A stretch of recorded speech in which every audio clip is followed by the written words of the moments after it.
Hello, I'm Jude Kelly. I'm going to be your MC tonight.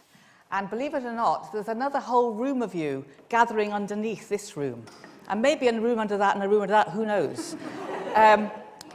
Reality being what it is, it could go on forever. But that's why I'm standing exactly here, not up there, because there's a streaming. And that's just one example of how popular Joanna is, that people are queuing to get in, to say goodbye to her, because they love her so much. And when I came tonight, I thought, well, the first thing I need to do is concentrate on my shoes. I'll just show you them. Right? Because if there's one thing one feels competitive with Joanna about, apart from her, exactly, and she hasn't let us down. There's going to be something for every fetishist afterwards. And that's a speciality of hers anyway, so as you know. Who am I? So I'm Jude Kelly. I'm the founder of the Wow Women of the World festivals, and Joanna and I first met because of that. Festivals happening all over the world, celebrating everything to do with gender equity and how do we ever get there. And as part of that, of course, Joanna's made enormous contributions in the field of history, in the field of anthropology, in the field of bloody-mindedness. I mean, she really has been exceptional in her preparedness to go to some very, very difficult places and analyse them, scrutinise them, and forensically analyse them in all kinds of ways. And we're so grateful to her for that. And when I first met her, I expected somebody who would be undoubtedly incredibly impressive, but maybe a little bit humorless, because after all, the subjects she's dealing with are tough stuff, but absolutely not. I guess you all do know her, but if you don't, do not be afraid to crack jokes. She's an excellent raconteur, and she's also an iconoclast in every single way, even about herself. Sometimes people have said to me, you know, she's fearless. I think that's an inappropriate word. I think she has plenty of fear, but what she's got is courage. And she meets every possibility with a, how can this be done? And it should be done, and if it should be done, I'll do it or I'll find somebody else. People will be here tonight because of her incredibly impressive intellectual output, but you'll also be here because of her kindness, her love of mentoring other people, young and old, to help everybody feel they can realise their potential. I think part of the reason that she does what she does is because she feels that any obstacle to human progress, psychological, structural, whatever, political, is an obstacle to somebody's flowering. And she wants people to flower. And that's part of the way she addresses all of the excitement and enthusiasm she brings to everything. So tonight's a celebration of her in every single possible way. As a human being, a brain, but also a heart and a soul. And so to kick off the celebrations, we're going to have an introduction and then a set of interviews. The very eminent historian Richard J. Evans is going to kick this off. And I never met him before, but talking about being endearing, I just said to him, well, obviously you have this incredible history, particularly in the history of modern Germany. And also I know that, you know, you're an expert on Eric Hobsbawm, who presumably was a great friend. And he said, oh, no, no, no. He said, I was much too in awe of him to ever call him a friend. And I thought, you know, you are Richard J. Evans, but never mind, you be in awe of somebody else, that is very good in terms of humility. So he's just so lovely, and I want you to welcome him to then welcome everybody else. Richard J. Evans, thank you.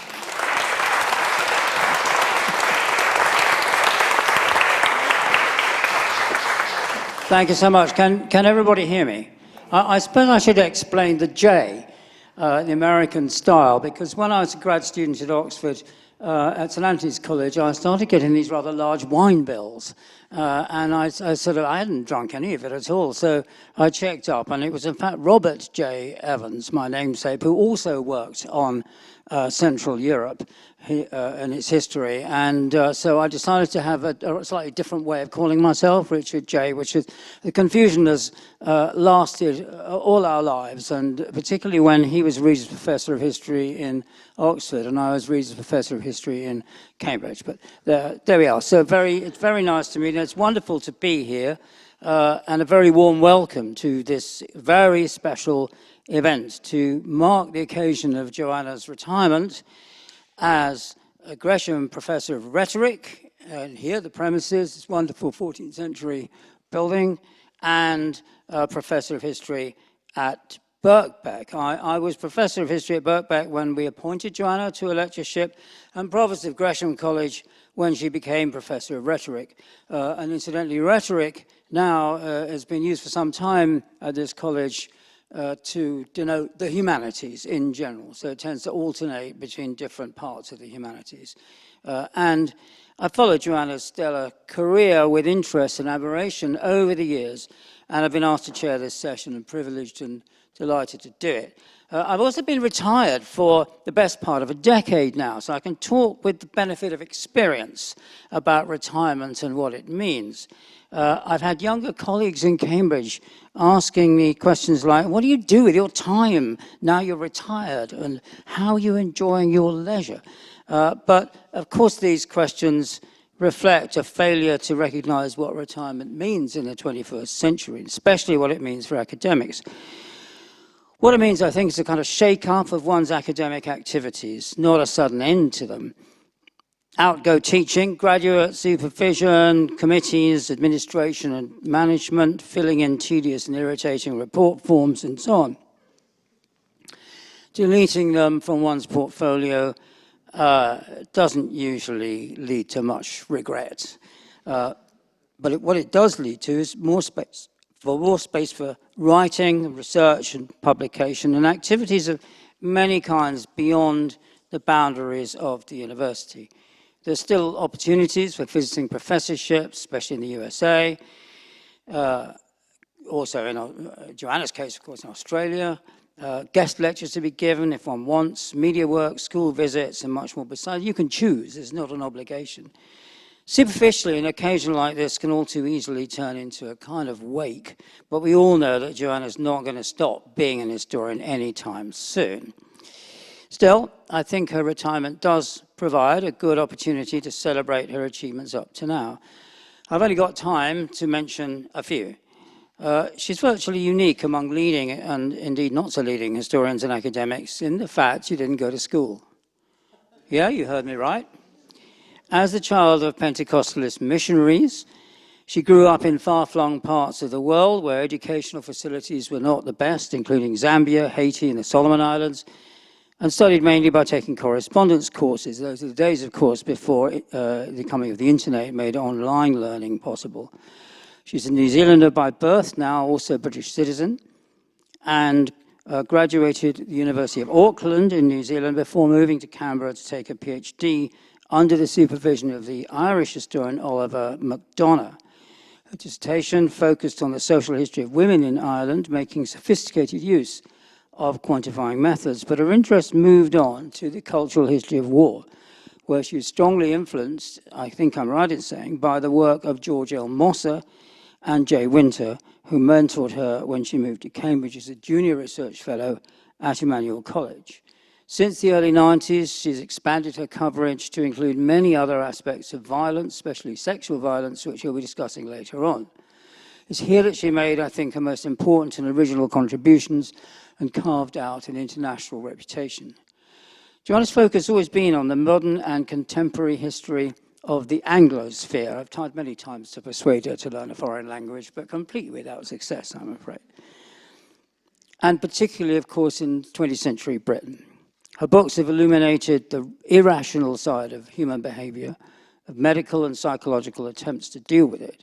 She's a pioneer in the history of the emotions, of love, but perhaps more particularly hate, but also fear and pain. Her works won her the Frankel Prize in Contemporary History and the Wolfson History Prize. Her books have been translated into a number of foreign languages, including Turkish and Chinese. She's forged a close relationship with the Wellcome Foundation. She's won several major grants, as well as carrying out a commission from the foundation to investigate and report on its support for the history of medicine. Henry Wellcome demanded that a part of his fortune should be used to support the history of medicine, although between ourselves, the scientists and the medics have tried frequently to overturn that. They've completely failed. The launch of her Wellcome project on sexual harms and medical encounters is a major event held in the presence of Queen Camilla, Carrie Johnson, and many other figures in British public life, if I dare mention them. One of this multidisciplinary project's primary aims is to influence policymakers across the world on how to deal with the scourge of sexual violence, and its scale and ambition are promising. And all this suggests she's carved out a unique and influential presence for herself, not just on the academic scene, but more generally among the general public. Eyewitness, the 40-CD history series on 20th century British history, which she wrote for the BBC, won 3 major awards. Some time ago, the then new master of Birkbeck, Tim O'Shea, seeking to raise the college's profile, offered a bottle of wine to any member of academic staff who appeared on radio or TV. Joanna carried out from his office several crates of wine, much to his dismay. She once told me she'd been consultant for an episode in a TV series called The Adventures of the Young Indiana Jones, set in Ireland at the time of the Easter Rising. Checking through it for historical accuracy, she found many errors, including, for example, a poster in the background that wasn't made until after 1916. The TV company said, "Oh, thank you very much. Sorry, it's too late to change anything." "Well then," she said, "please remove my name from the credits." "Too late to do that too," she was told. "But don't worry," the producers said. "The credits roll up the screen so fast nobody will notice." A few months ago, Ben Franklin, New South Wales Arts Minister, demanded that Joanna's talk on her book on zoophilia, due to be delivered at the Festival of Dangerous Ideas in Sydney, because he said the festival, I quote, "cannot be seen to even implicitly condone extreme acts that have been deemed by both society and the law to be utterly unacceptable." Inevitably, of course, the story was picked up by Daily Mail Australia, which cited one citizen who told the organiser, "This is the most disgusting thing I've ever seen. An absolute disgrace that you're platforming this horror." For his part, the organiser replied that talking about a topic, however taboo it might be, was not the same as endorsing it, and asked pointedly, if somebody were to provide a history of cannibalism, does this mean they're therefore encouraging us to eat each other? In the end, the talk went ahead without incident. "I never thought it ever in my entire life I'd have to say the words, 'I'm not a bestialist,'" said Joanna when questioned by a newspaper. "I've written on killing," she added. "I've written on dismembering men. I've written on cannibalism. No one's ever accused me of being pro any of these things." That's a great relief for me, of course, as I've written extensively about Nazism. The nearest I came to being running into trouble over that was when a postgraduate student going back to Canada shipped over a case of all her notes and books and papers on Nazism, and it was impounded by Canadian customs and immigration, and I had to pull several strings to get it released.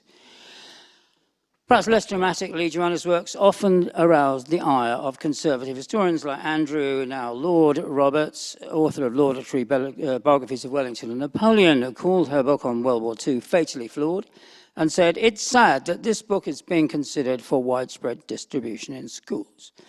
Reviewing another of Joanna's books on war, the military historian Nigel Jones found her pacifism ultimately absurd. Joanna sailed close to the edge many times, tackling controversial and difficult topics like rape and sexual violence that serious historians have often avoided. At the same time, her courage in going where other historians have feared to tread has won her many admirers, sometimes in unexpected places. It was, I can say, a major factor in her election as a Fellow of the British Academy. Her colleagues' confidence in her was underlined by her election as chair of the Modern History section for a 3-year term not long ago.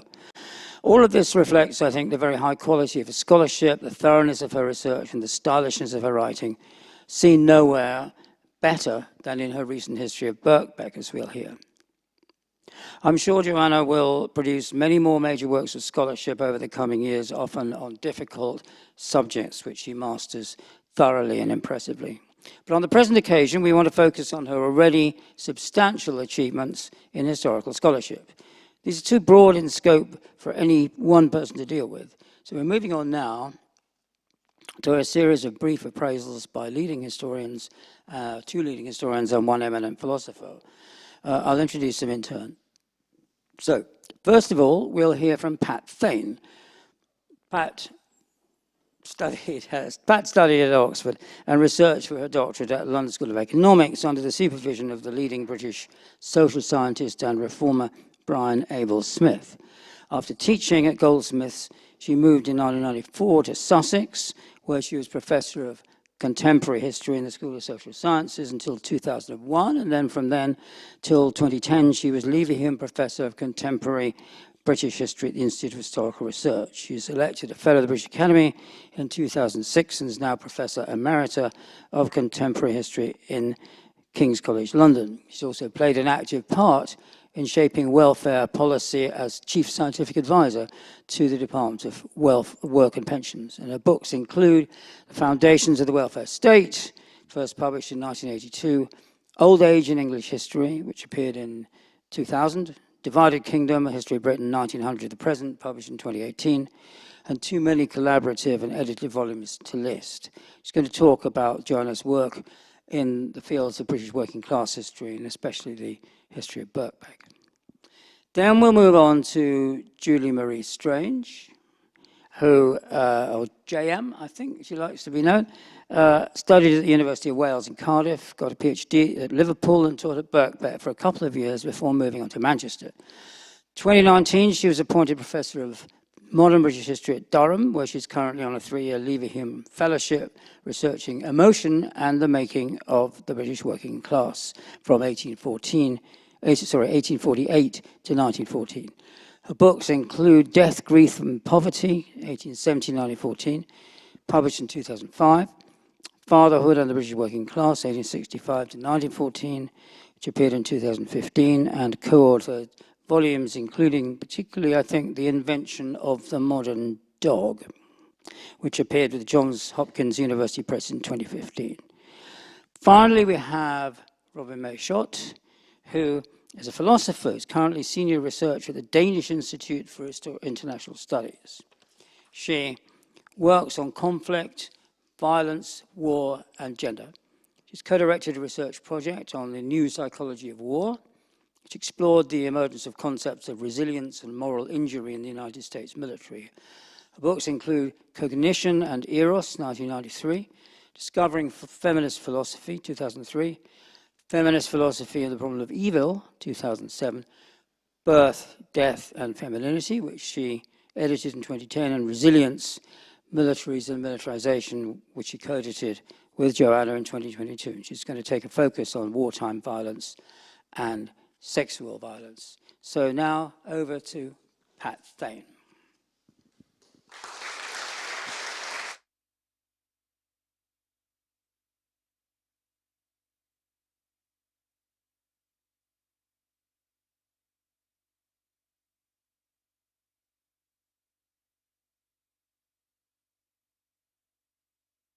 Right.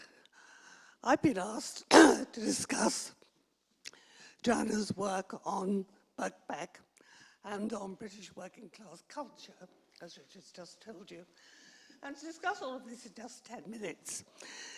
This, of course, represents just a fraction of a vast body of excellent published work.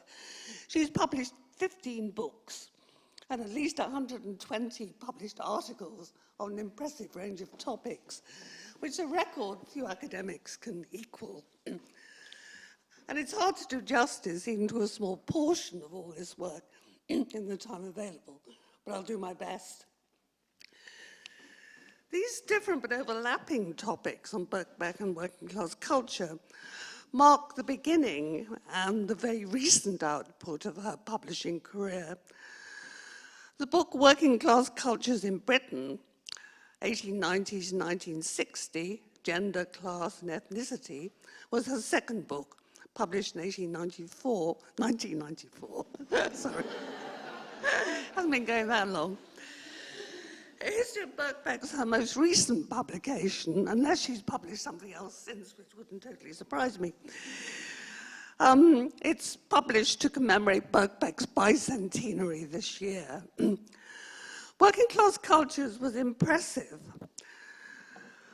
and distinctive when it came out, because at that time it was conventional to describe the development and maintenance of working class consciousness as something shaped by trade unions, working men's clubs, political institutions, highly political, overwhelmingly male, with minimal or no attention to gender or ethnicity or the wider culture.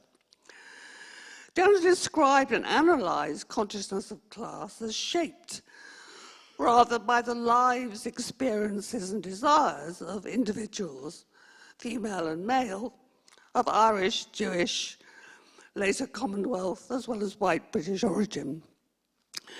And these were carefully reconstructed over the time period 1890 to 1960, exploring themes that were unusual in studies of working class people at the time, and actually difficult to research given the paucity of sources.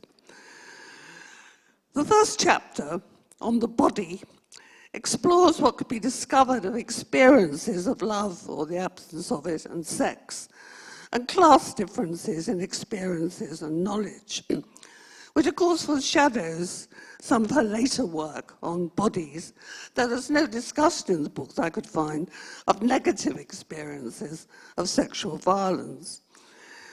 In this work, Joanna can be seen as a very early proponent of what much later was described as the history of the emotions. She also stresses more visible ways in which bodies shaped perceptions and awareness of class difference, the visible differences in height, fitness, clothing of different social classes over a long period.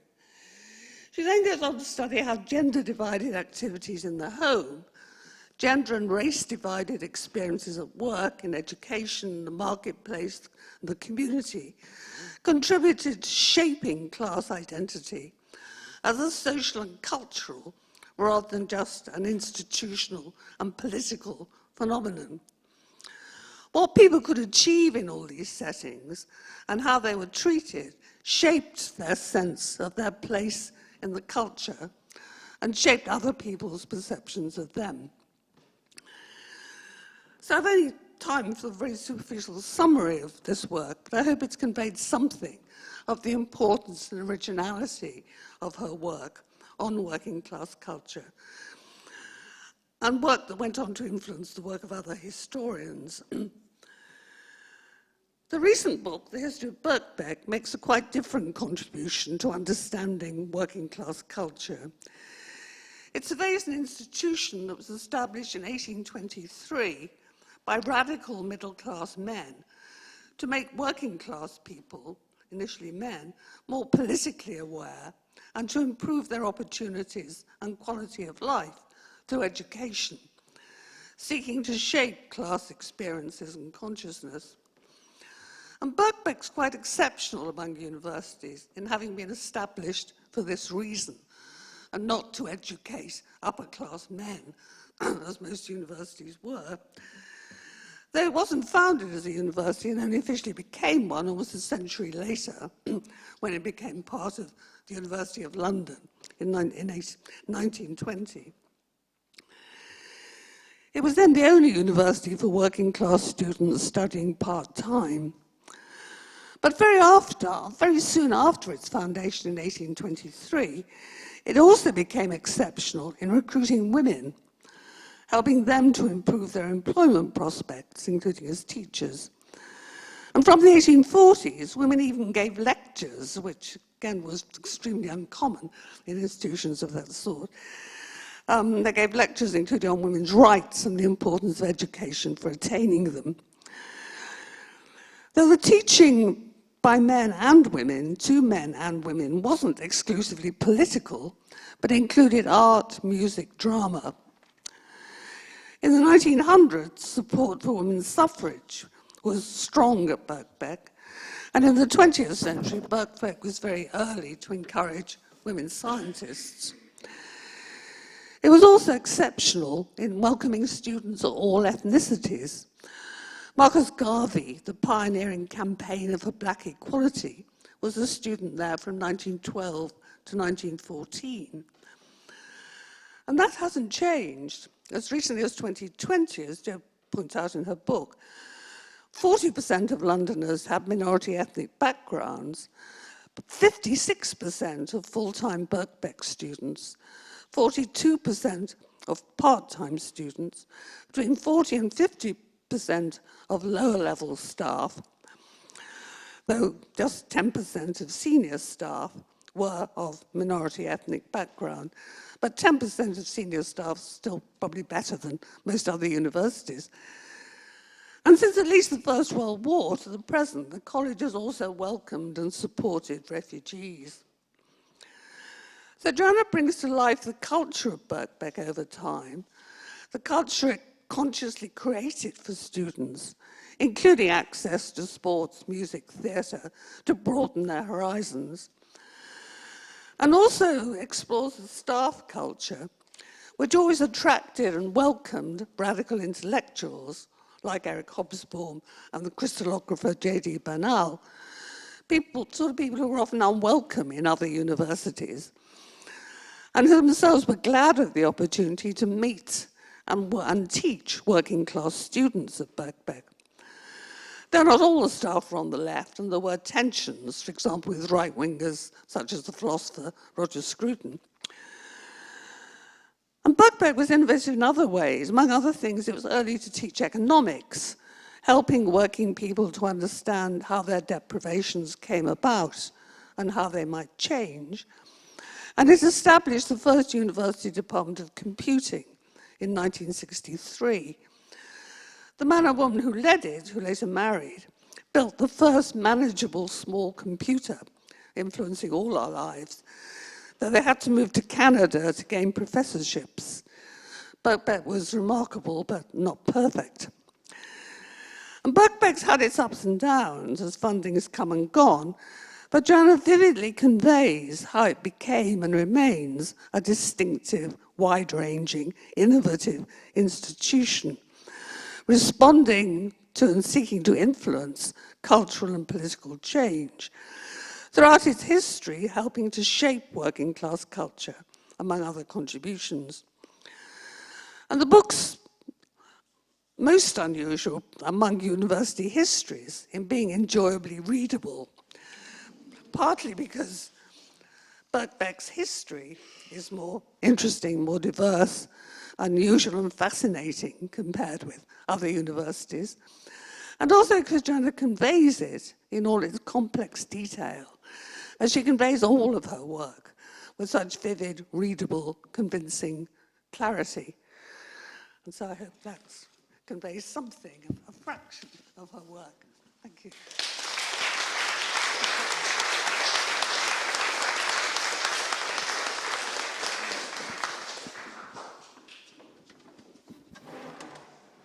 So I was delighted to be asked to do this. I was given gender, medicine, and animals. And then I thought, oof, 10 minutes. So what I've done instead is give you 3 key words, which I think kind of enable me to extrapolate some of Joanna's contributions to scholarship. My first word is pathbreaking. So much of what we take for granted in historical practice now, we owe to the pioneering work of historians like Joanna. I'm old enough to remember a time when the term gender history was used interchangeably with women's history, as if they were the same thing. Joanna was one of the first historians to challenge this, applying gender and feminist theory to thinking about men and masculinities too. As Pat has already said, her second book on working class cultures had a subtitle. It was Gender, Class and Ethnicity, and this signposted a much more nuanced and intersectional approach to thinking about the past.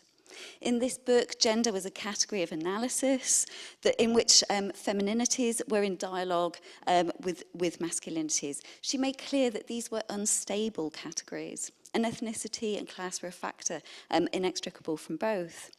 And these things generally hadn't been included in analyses of working class culture before, despite a growing body of work on women's lives. Within 6 years, setting the pace, which I think increased actually, Joanna had published 2 more groundbreaking books, Dismembering the Male and An Intimate History of Killing, that were completely transformative. Both books insisted that we examine how masculinities were made and remade, in the context of war and afterwards. She showed us how the state owned and sought to mould men's bodies. She explored how masculinities were understood and experienced by men and by those around them. She brought disability into focus as a vital component of how we think about gender and society. Her work on masculinities demanded that we critically consider the place of boys and men within feminism. These works also reflected on women and femininity. So, for example, how did women on the home front think about killing? And this seems obvious to us now that we would do this, but if you look back at those books when they were published and the reception of them, you can see that reviewers were surprised that this wasn't something they expected. It was novel and important. This was a bold new way of doing history that was more what we might call inclusive. Joanna's work spearheaded masculinities as a field of study and taught many of us how to do gender history. But these works were path-breaking in other ways too. In her analysis of masculinities, Joanna made explicit the politics of heteronormativity. So while queer histories were gaining traction in the 1990s, heterosexuality was often just taken for granted in studies of class, culture, and gender. That, as she pointed out, it simply wasn't subject to scrutiny. Masculinity studies, such as they were, tended to focus on how bodies, economics, sport, and patriotism constituted normative masculinity. And Joanna insisted that we had to consider scrutinising heterosexuality too, and the manifold ways in which this helped constitute, police, and understand masculinities, both by the state, by experts, and by citizens. Joanna's early works also staked a claim for the importance of historicising emotion, and that was, as Pat says, the full spectrum of emotion: fear, boredom, guilt, pleasure, and hate. Crucially, as she moved into writing about fear and anxiety in the 2000s, Joanna was one of the first historians to insist that we identify how emotions were embodied, how the physiology of emotions were part of how, historically, social actors came into being.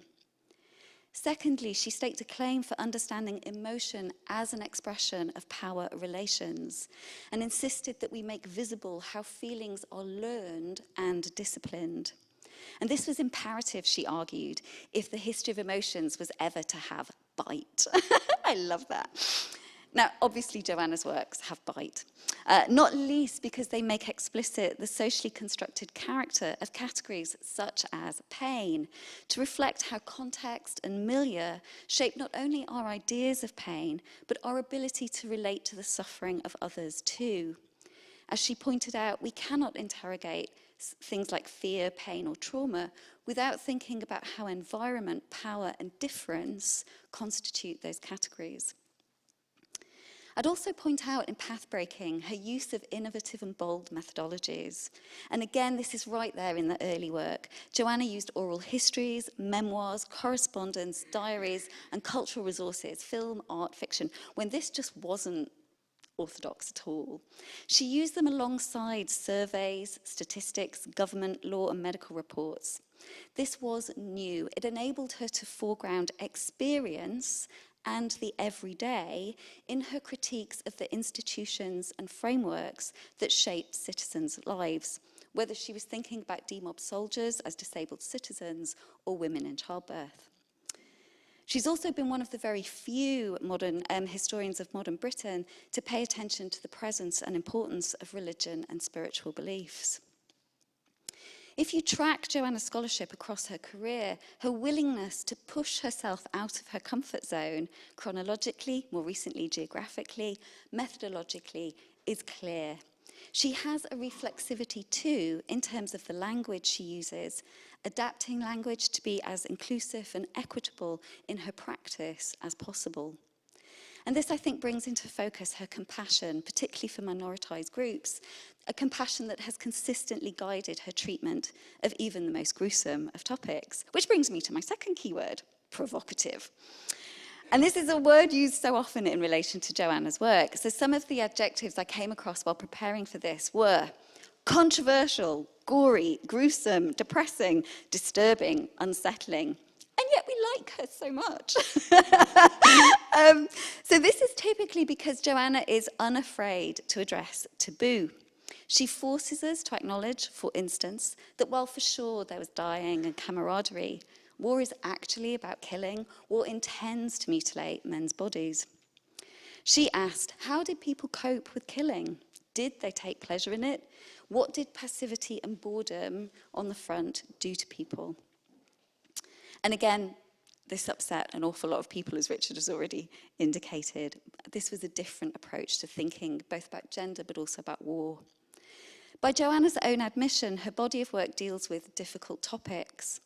Recently, she addressed bestiality and zoophilia in her book, Loving Animals, a topic described by some as the last taboo and too dangerous for some dangerous ideas. Rereading my notes from reading my first reading of Loving Animals, I'd written that it was bold, it was imaginative, it was wide-ranging, thoughtful, inevitably provocative. I found some of the book incredibly hard to read because it does address head-on vicious animal cruelty and abuse, alongside the violence of misogyny and racism. If you read it, the Linda Lusardi chapter in particular, it just made me weep. This is difficult stuff. But Joanna's willingness to examine the things we sort of know but don't really want to acknowledge is imperative. Loving Animals, as just one example, asks ethical questions about our responsibility to animals. It advances an incisive critique of legal, medical, and political frameworks that shape our understanding of cross-species agency and affect. Joanna doesn't do provocative for the sake of it. She poses serious questions about power, status, and inequality, human and post-human. Which brings me to my final word, hope. Now, given the character of Joanna's oeuvre, perhaps this is not an obvious one to reach for, but I think it's vital that we acknowledge the presence of hope in Joanna's work. If histories that make us flinch are going to avoid being gratuitous, they have to contain the seeds of change. And Joanna's scholarship consistently situates historical actors within their specific context to expose the nexus of power relations that shape social interaction, that create particular environments and enable certain behaviours. Much of her work, I suspect, has been motivated by anger at injustices. But she shows us again and again how we arrived where we are. And crucially, she points to where and how we might go next. With pain, for instance, Joanna showed how the specificities of difference, class, race, gender, sexuality, culture, ethnicity, shaped how one's suffering was perceived and treated by the medical profession. By making these things visible, as she pointed out, we can address inequalities, not least when there is a dearth of medical education on something as fundamental as pain. One review of Joanna's early work on masculinity noted that she often veered towards the sociological. This was unusual, they thought, for a historian, but they weren't complaining. This was important if history was going to be meaningful. I would agree. From asking, do soldiers take pleasure in killing, to can we have a consensual cross-species sexuality, Joanna's work poses questions that trouble us. She demands that we think these through. But she guides us with compassion, insight, and an acute sensitivity to the importance of our differences. There's usually some biting wit in there too. She scopes how we might change the world around us, and she gives us hope that things don't have to be this way.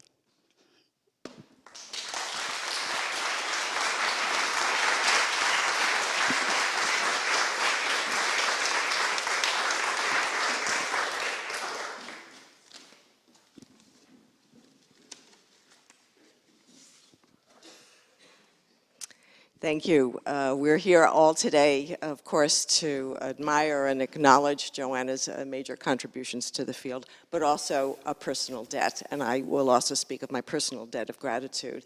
I know Joanna closely through the work we did. I had brought her into our advisory board for the New Psychology of War project, and asked of her things that one really should never ask of another person. What about this conference? Shouldn't we organize this? Oh, shouldn't we turn this conference into a special issue or into a book? Several years later, it has been a monstrous enterprise, but we did it. and thank you for your generosity. Her generosity as a colleague is, of course, reflected in her generosity as a scholar.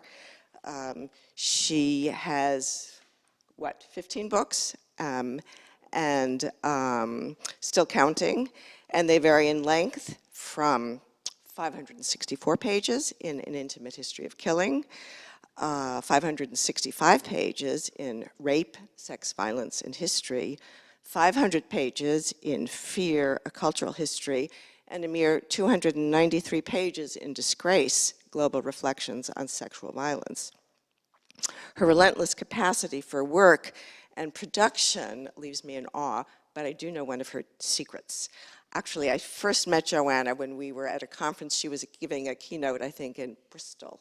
I can't remember the topic, but I remember this. We were having dinner at a pub, and at 11 o'clock she said, now I go back to my room and do the page proofs. And I said, Joanna, it's 11 o'clock at night. And she said, yes, but if I finish the page proofs tonight, I can buy myself a pair of shoes tomorrow. And if I don't, I can't. We've spoken of the shoes already.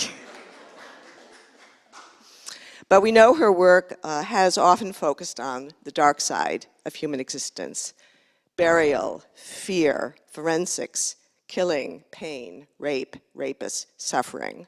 And as Richard mentioned, I'll focus my comments on violence and sexual violence, where we have overlapping interests. Her focus has been to ensure we understand the complex and contradictory range of human emotions and experience, also in relation to violence and sexual violence. So, as J.M. was saying, instead of focusing on war as an act where men become killed in war, it is the act of killing human beings, mostly men, becoming agents of death. That is her core question. And she focuses on questions of gratification, pleasure, in these acts of destruction. It would be easier for people, historians, psychologists, societies, to focus instead on perhaps trauma and suffering. They are easier to assimilate into our notion of the human, but instead she insists on focusing on what it means to see human beings as enjoying mass destruction, killing, and mutilation. In her view, we are obligated as scholars to see what are the dominant range of narratives that exist in a particular period and how people choose amongst those narratives. So she asks, how do killers become killers? How do rapists become rapists? And though she doesn't acknowledge Simone de Beauvoir, it does, for those of us who love Beauvoir, remind us of Beauvoir's question, how does a woman become a woman? And J.M. was talking about this as a contribution to masculinity studies. While sexual violence takes place both within war and outside of it, it's clear there are deep connections in war, especially in the context of civilian conflict among civilians. There is a lower threshold for committing sexual violence, and it is also exceptionally brutal because it is typically committed as a form of gang rape.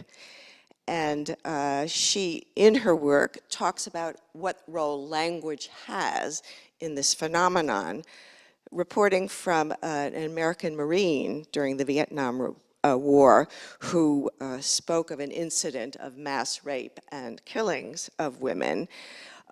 She foregrounds his terms. He said, the men raped the girls, and then the last man to make love to her shot her in the head. And this word lovemaking, as she notes, is an example of how we can assimilate atrocities to everydayness. Lovemaking, you make love to your girlfriend, you make love to your wife, you make love, and then you shoot her in the head. So this focuses on how language, concepts, and dominant narratives frame interpretations of violent acts, both by perpetrators, by institutions, and laws. They frame it in terms of authorized transgression, and she notes, and that's why rape is always essentially a contested category, infused with political meaning. Body parts and practices become sexual either authorized or transgressive, through classification and regulation. As I read her work, she has two axes of analysis that reappear in the body of her work. She's always focusing on the process of becoming and the work of concepts. I've mentioned that already. And that takes place on this axis, the relation between material cultural conditions and the role of self-creation. And on the other hand, also the axis of power and of resistance. She zooms in to the details of letters, diaries, reports, and zooms out to the big picture of ideological and political forces at work. One must, of course, account for the objective conditions, but one must also account for how they are subjectively lived in bodies and emotions. So she is crisscrossing between these pivot points. To tell only the story of the material and cultural conditions would overlook this human act of self-creation. To only tell a story of self-creation would overlook the role of cultural, material, economic factors, and that temptation to overlook it is something she repeatedly notes is an achievement of neoliberal ideology, where all impact of social injustice and inequality is projected into the private domain. So she ties together these different historical pillars by asking how particular material, cultural, and ideological conditions give rise to the dominant narratives from which people choose in their acts of self-creation. But they're never only dominant narratives. Where there is power, she notes, there is always resistance. We see this in the history of how marital rape exemptions for husbands was overturned over a period of centuries. We can think back to John Stuart Mill and think towards the final abolition of this exemption in the 1990s, both in the US and in the UK. But importantly, she notes, even with major legal advances, there are ambiguous effects, leaving in some cases, if divorce is more available and a woman is in court protesting abuse by her husband, then we can think, well, why didn't she just leave the bastard? I think that's important to remember, the ambiguous effects. I want to conclude by talking about her vision of the future for the human. In the final sentence of her book, 2007 book on rape, she writes, "By revealing the specificities of the past, we can imagine a future in which sexual violence has been placed outside the threshold of the human." What does this vision entail when we know, and she has shown, that the infliction of cruel and brutal violence, both sexual and non-sexual, is part of human history? Recall also Margaret Atwood's claim regarding The Handmaid's Tale. Nothing she refers to had not already taken place in human history. Joanna's call for imagining and forging rape-free worlds implies that globally and locally, we must seek alliances for organizing against systematic injustices fueled by, in her words, sexism, racism, colonialism, economic injustice, heteronormativity, transphobia, militarism, climate denial, and neoliberal capitalisms. In order to create conditions that can impact legislation, affect myths, and dominant narratives. Since we as individuals always choose from dominant narratives in our imaginative self-creation, effective activism would enable more people to see sexual violence as a disgrace to the rapist, to the law enforcement officer who refuses to believe people who report abuse, to powerful people who take advantage of their authorities to inflict sexual harms, a disgrace to justice systems, both in civil society and military contexts, that fail rape survivors, but never, never a disgrace to victims and survivors. Imagining such a world implies that we have to resist hierarchies, the hierarchies of the human, and doing that means we have to resist power, because power always installs hierarchies. And that means this vision of a future where sexual violence is outside the threshold of the human means making resistance to unjust power a central part of this future imaginary. Such a future also means acknowledging that humans always exist in a moral universe, also as rapists and killers, and enable more pathways for more people and more men to become harbingers of an anti-rape culture. Finally, as I noted, her work also shows that even progressive changes that take centuries to accomplish in remaking the world, in changing legislation, for example, the marital rape exemption, can have ambiguous effects. This needs to be a reminder for us that a future in which sexual violence is outside the threshold of the human is also a future that requires ongoing work against injustice, ongoing contestations over how to create this new imaginary. It is a future, like the past, that is a story of a process of becoming human.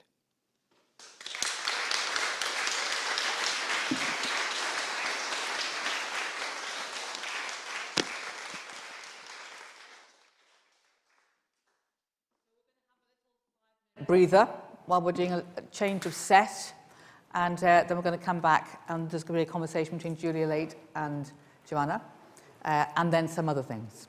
So just breathe out for 5 minutes. I think you could have 5 minutes fresh air if you want to. It's quite hot.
can say that.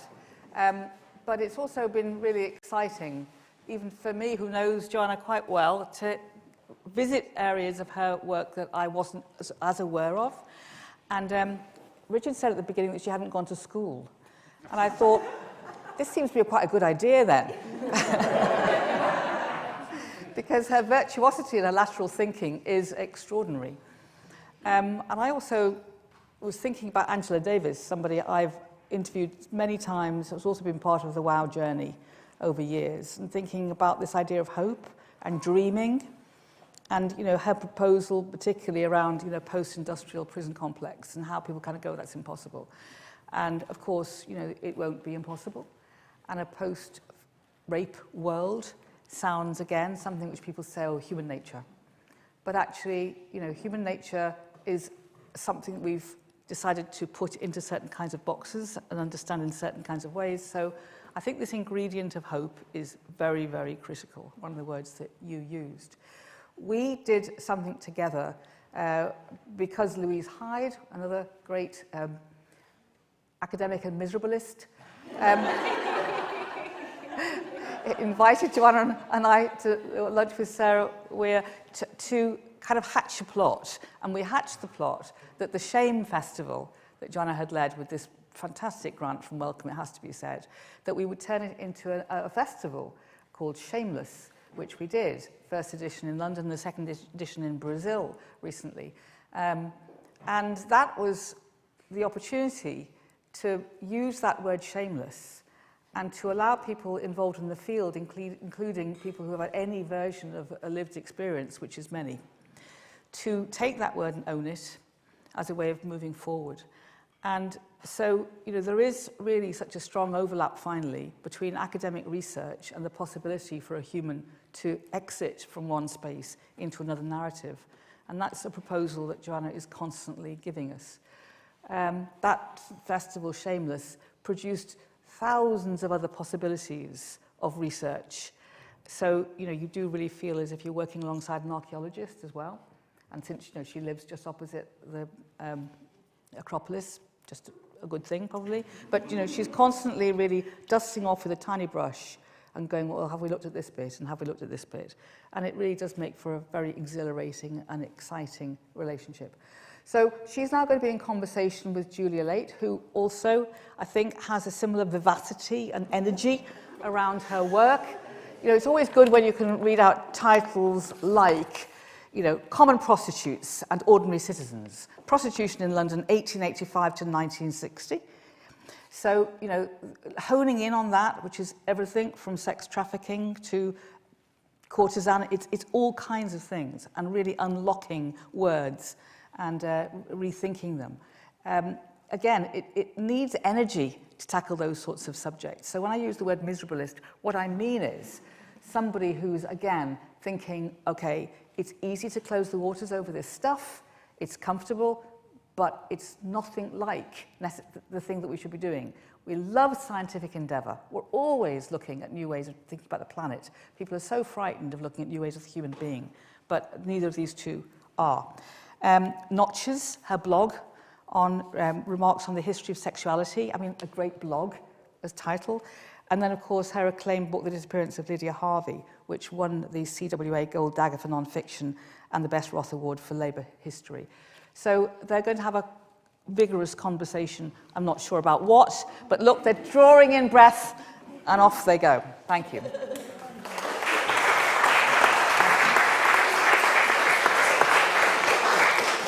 Thank you so much for the introduction. So, obviously, I said a very enthusiastic yes when I was asked to interview you, Joanna, and I'm really looking forward to getting to ask you some burning questions that I've always wanted to ask you. But not I'm not paying too burning. for this now, if I can see. I thought it was too good. That first hour was just, oh, no. I promise I'll be kind. So to prepare for this interview, I decided I was going to go to my secret room in Cambridge University Library, which I'm not going to tell any of you about, because it's secret, and if everybody finds out, then. And I was surrounded by your work, and it was wonderful. I stacked it all up, and I read it from beginning to most recent. And so I thought I'd get started by asking, you know, your PhD thesis on women in the 19th and 20th century, and your first book on women, economic change, and housework in Ireland, which feels a very, you know, long time ago in terms of, you know, both in terms of intellectually and also actually temporally. And I just wondered, what drew you to that first topic? And obviously you've left it behind to a certain extent, but what have you taken from it? Well, I was joking to someone earlier that in preparation, I just came back from New Zealand. My dad's 90th birthday. So I had yesterday to prepare for today. And I was just telling someone that, oh my goodness, I'd forgotten what I'd written. So I went yesterday and I tried to look myself at my books. And that's the one book I don't seem to have a copy. Well, I know I have a copy of it, but it's in Greece. Okay, but I do know how I came to write that book because, I mean, this is where I kind of discovered that actually I enjoy the writing process. And it came out of my undergraduate MA and PhD, which, you know, remember, this is, my PhD was 1989, the book came out in 93, the first book came out in 93. And, you know, for those of you who are too young to know, you know, at that stage, you know, women's history, and it was women's history, it wasn't gender history, was in its early days. And I remember, I was actually going to graduate in literature. That was what I was good at, actually. But I fell in love with, I was going to say the woman, no, I fell in love with the class that this woman taught, which was the first women's history course in New Zealand. And that kind of literally changed my life because it was it was a history of people. Well, they weren't like me, but I kind of thought they were because women were absent in everything else I was reading. And I was deeply influenced in those early days by socialist feminism. We've already heard of Angela Davis. She was my God star up there. You know, people like her, people like Firestone, people like lots of them. Oh, goodness. But these, and what they were doing is, at least a group of them, was wages for housework. And I should tell you that my first book was called Husbandry to Housewifery.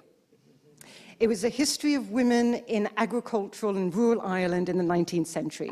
Wages for housework, that whole movement which I got involved with, which doesn't exist now, but taught me two things that were really important. The first was the role of domesticity in the oppression of women.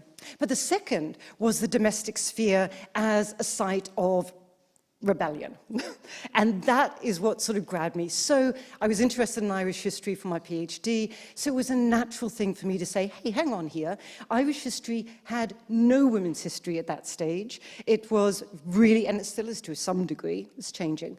It was very much political history and a great hostility to women's history. So I wanted not just to put Irish women back into history, where of course they always were there, but also to actually show that rural women had a role to play. It wasn't only your urban elites, it was your poor, I call it my chicks and cow book. It was women in the dairy industry and the poultry industry. I like chicks and cows. I've always liked chicks and cows. But you know, so that was how I got into it. And I think, now, I haven't reread the book because I don't read my copies. It was very much economic history, it was econometric history, it was social history of that old-fashioned variety. It's not the kind of history I do now. I was actually speaking to someone who I won't look at earlier today who couldn't believe that I couldn't do sums. But it was very much economic history and econometric history. But that, and I took from that a sense of, you know, if I'm to do anything as a writer and as an historian, it has to be a political project as well as a academic or intellectual project. Well, that certainly has been the theme that runs through all of your work, as we've heard. Did it sound like I remembered the book? It did. It really did. It really did. And it very similar to what I took from it, actually. I have a PhD student doing a Wages for Housework project right now. We'll talk about it. I want to talk to her. So, you know, as we've heard, you know, fear, rape, pain, dismemberment, you seem to have an abiding interest in very dark and difficult topics. But not just that, you seem to be really interested in the blurry lines, you know, in the unstable, in the uncertain, you know, in the contingent, the blurry, the fluid, the subversive, the transgressive. You don't want to work anywhere but in a shade of gray. And it's one of the things I love the most about your work and I find the most inspirational. And I just like to hear you ruminate a little bit on why you work in these shades of gray. What draws you to these blurry areas, these difficult topics, these dark topics? So shades of grey, you're not talking about the porn that I'm not... I am not. Okay. I am not. Soft porn, okay, that's good. No, shades of grey, yeah, I think, how do I respond to that? Look, a poem. You know, if people ask me, I just mentioned a minute ago that actually my desired degree was actually in literature. And to this day, I think one of the great influences on my life is poetry, feminist poetry generally, but they have to be girls. And I think the greatest influence in my early days, but to this day, which is why I often quote this poem, is Adrienne Rich. And I get so much from her. I did in the past and I do today. And she has a wonderful poem about those ambiguities and those blurred lines. It goes something, let's get it right, Joanna. It goes something like this. The body's pain and the pain on the street are not the same thing. But we can learn by the edges that blur. Oh, you who love clear edges, watch the edges that blur. And I think that for me, I mean, that poem summarizes what I want to be able to do, what I strive to do in my own work, because I am present in my own work. But those edges that blur between the individual, the me, the individual in history, and the pain on the street.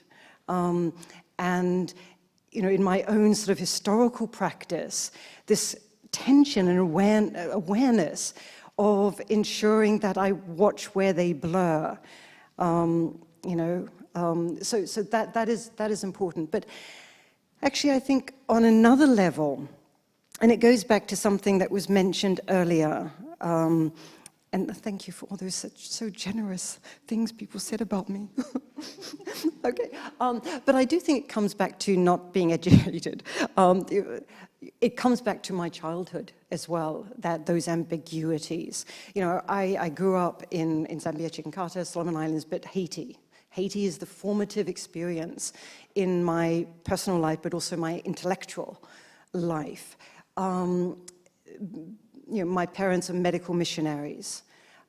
Somewhere very early in my life, I misplaced God. I don't know where he got to, but I'm rather clumsy, so I think I probably put him away somewhere. But you know, those experiences of seeing exceptional poverty, exceptional violence. As a young child, you know, I was so familiar with machete wounds, with necklacing, when you put a tie around someone and set it alight. Kwashiorkor, you know, and the violence was so much an ordinary part of my life, as ordinary as knowing the different varieties of pawpaw and which kind of lime suited which kind better. I mean, that was so ordinary. And I think this is a really formative thing, and the contrast between that and then, of course, traveling through the States to get money for the hospitals. My father built hospitals. He was a very good doctor.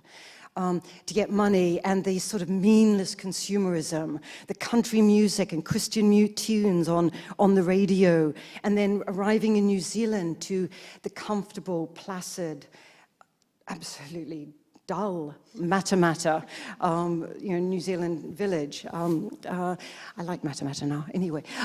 You know, but those contrasts. So even as a child, there was this blurring and a confusion, and even as a child, those were the questions I was asking.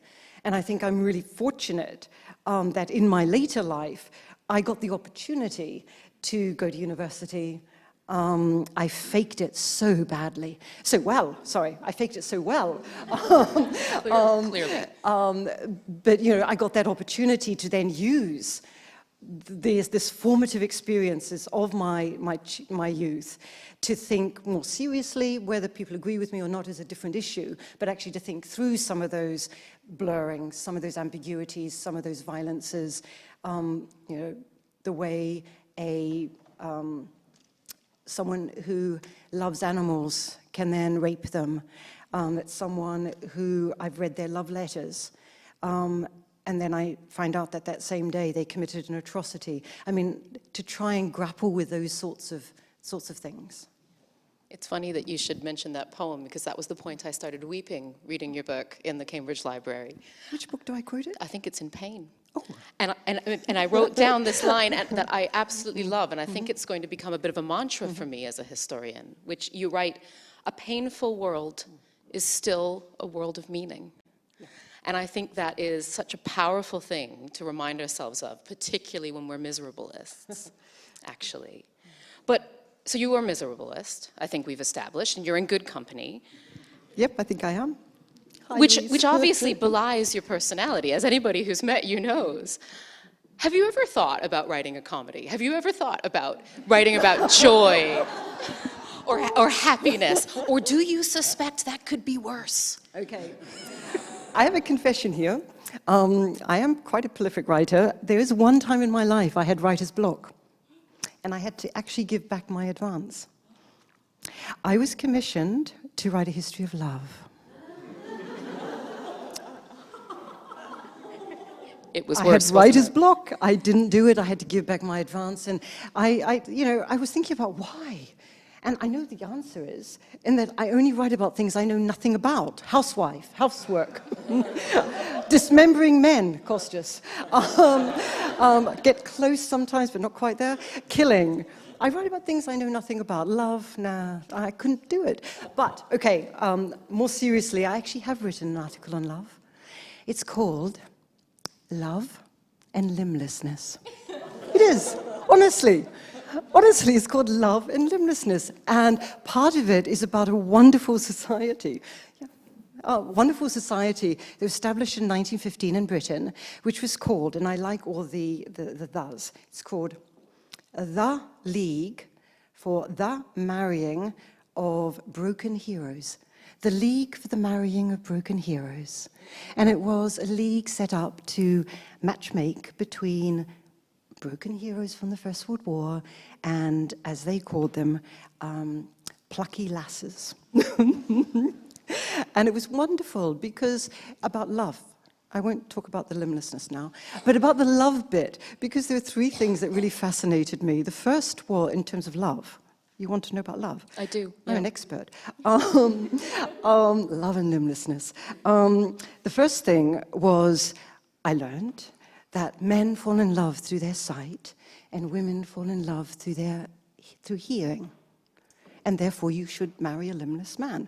The second thing I learned was that true love for women is about unselfishness. Yeah.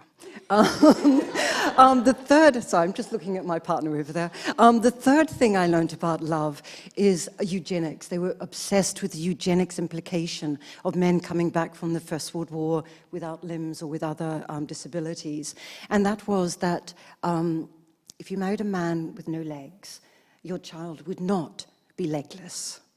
But the child would inherit moral characteristics such as courage, fortitude, patriotism. These are the three things I know about love. That strikes me as very bad advice. And I was actually struck by the fact that you, through all of these difficult topics, you thank Costas all the time and saying, you know, without that support, you wouldn't be able to write about these difficult topics. And that I found that very moving. So you do know about love, I think. Not just limblessness, but also love. Don't get me sentimental. And the other thing you always mention in your acknowledgements is Birkbeck, your colleagues and your students. And I think that anybody who's read the Birkbeck book will get a sort of a glimmer of what Birkbeck's meant to you and how it's influenced you. But could you elaborate for those who haven't? what your time at Birkbeck has meant and how it's influenced your scholarship. I owe a huge debt to all the institutions I've worked in, Auckland University, Australian National University. When I came to Birkbeck, I came from a fellowship at Cambridge. And Birkbeck was like a let out of jail free card. Sorry, Cambridge. No, seriously. Birkbeck, the colleagues and students were, they created my career. So firstly, my colleagues, of course we have disagreements and, you know, the usual stuff.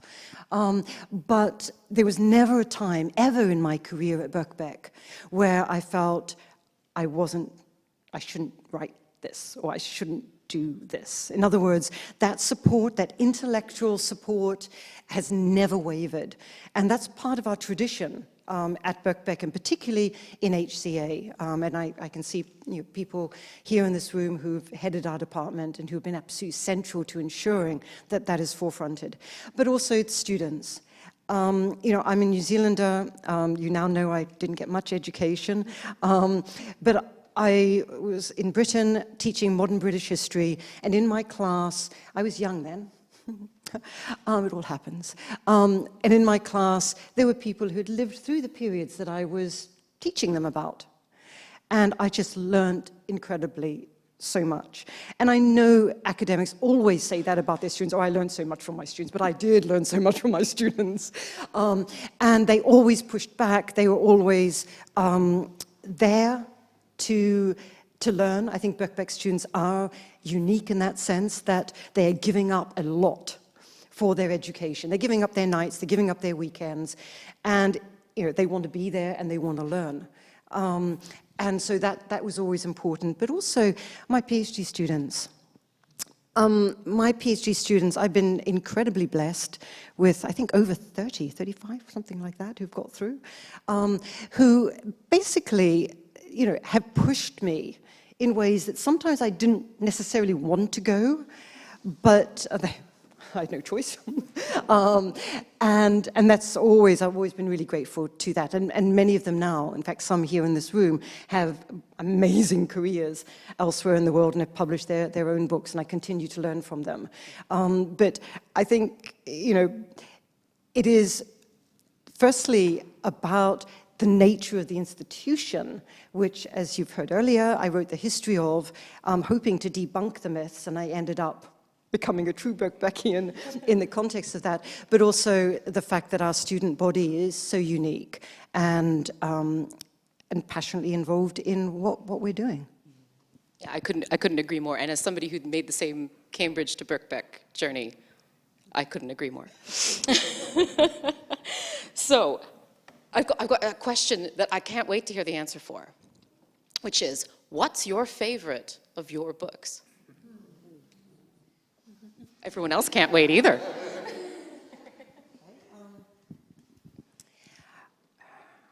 Okay, in all truth,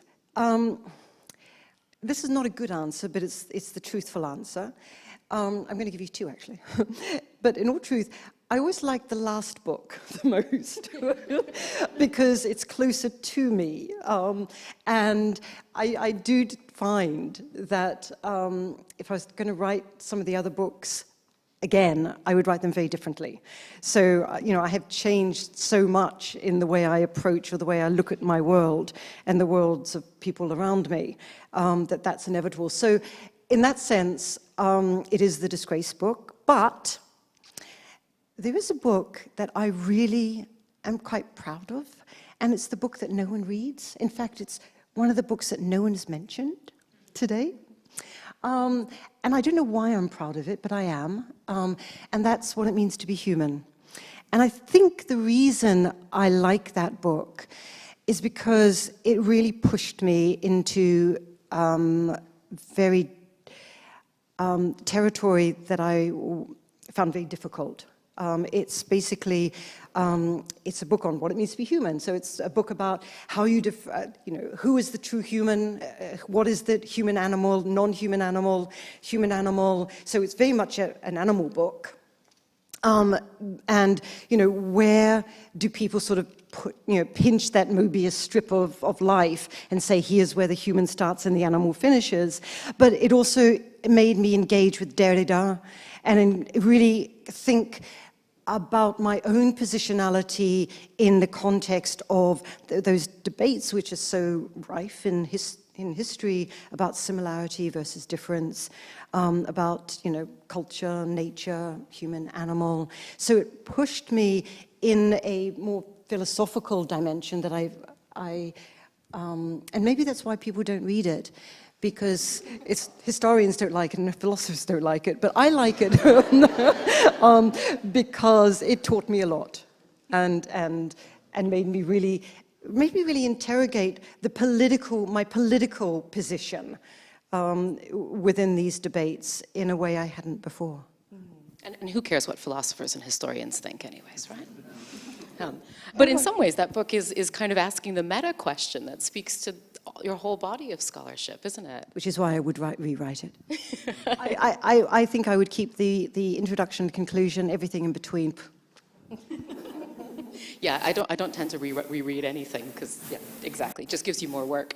Okay, now I've got a question that I know everyone else wants to hear the answer to, which is, what's next? What's your plan?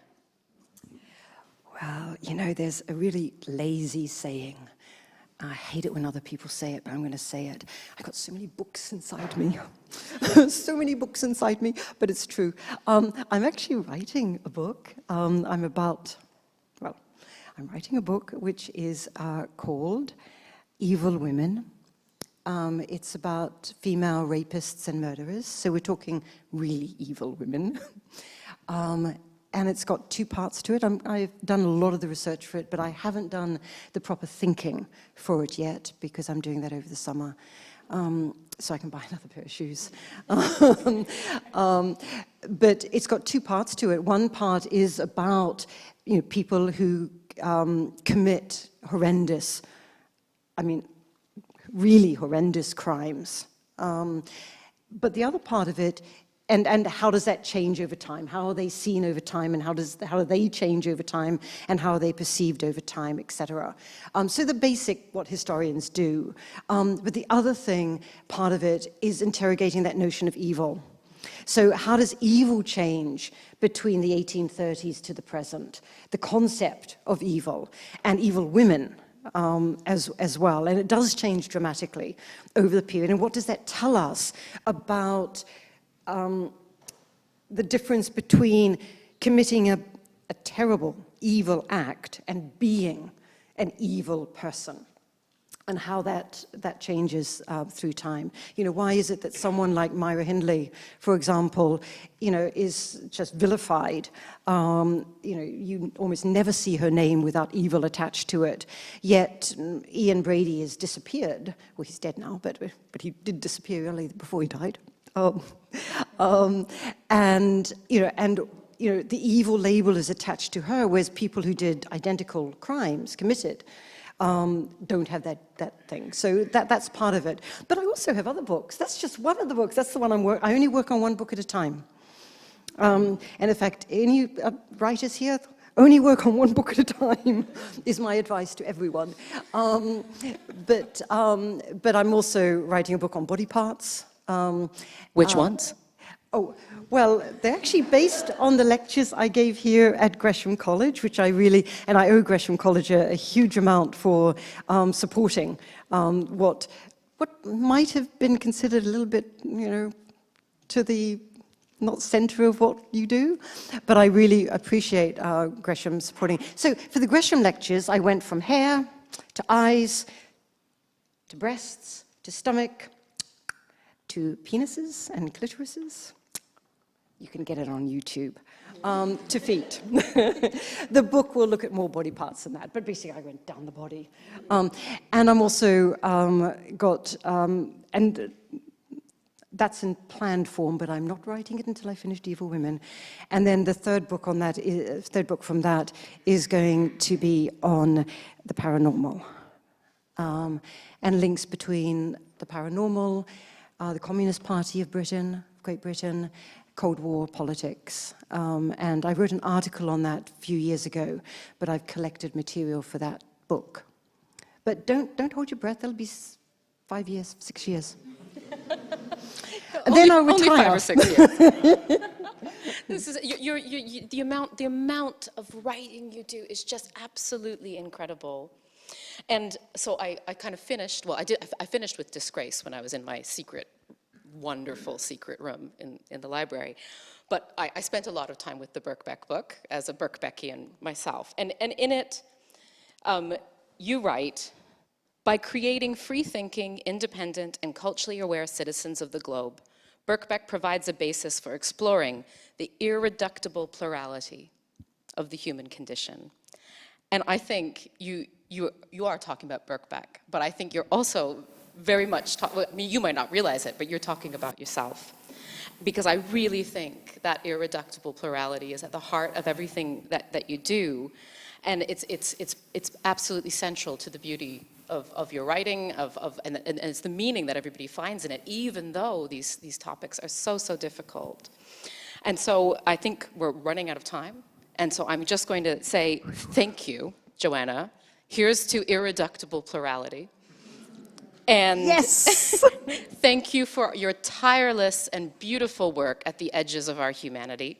And I'm sure I speak for everybody in the room, the thousands of readers and students who you've touched, and everybody who's going to find your work later, that we cannot wait to see what comes next. Thank you.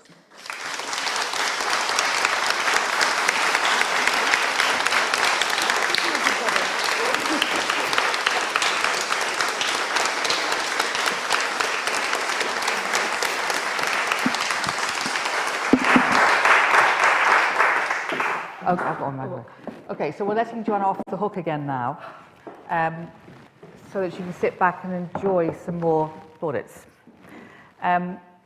It's interesting you were talking about literature, and I was just thinking about actually Samuel Beckett, and how people who don't know Samuel Beckett's work just think it's, about misery.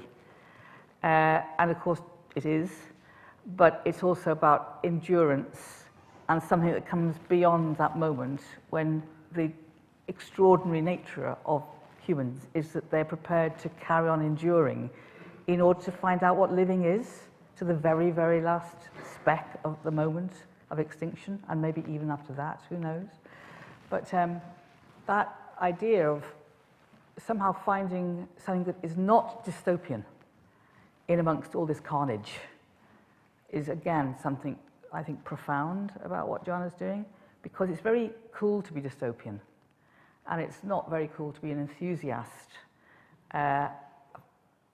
Obviously, you're redeemed if you're working with really difficult material, but even so, I think the journey that Joanna's on is to not end up in the New Zealand, Foursquare village, but to try to make sense and change what might have been happening in Haiti and in many other parts of the world, and not to take any of those things for granted.